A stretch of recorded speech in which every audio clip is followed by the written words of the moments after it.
There is a growing risk in West Africa where the disease proves to be too much for the government to handle. Debora Patta is in Johannesburg, South Africa, tracking violence and fears surrounding its spread. Debora, good morning. Good morning. The Ebola outbreak in West Africa is spiraling out of control, according to health officials who are warning. And this is largely due to dysfunctional healthcare systems and rampant fear. The fear and mistrust took a violent turn in Liberia's capital, Monrovia. An angry crowd, many of them armed with clubs, raided an Ebola isolation ward in the city's largest slum. They were shouting that Ebola did not exist and was a hoax by the Liberian president to get money.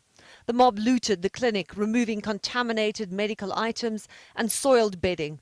Over 20 patients infected with the virus fled the treatment center. Some have been rehospitalized, though health officials remain terrified that the infection could spread across the entire area. Treatment centers are filling up faster than they can be provided.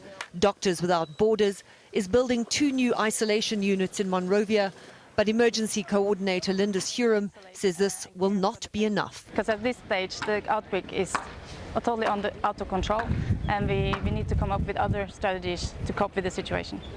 And the situation on the ground is desperate. Already the death toll is well over 1,000 and the number of cases nearly 2,000 as international organizations scale up their response.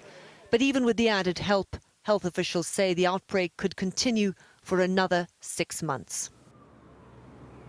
Doctors Without Borders say the Ebola outbreak is like war, and as fear and panic spread, other African nations are being caught up in it. Kenya, a central hub to much of West Africa, is the latest country to ban flights to all affected areas. Nora? All right, Deborah, thank you.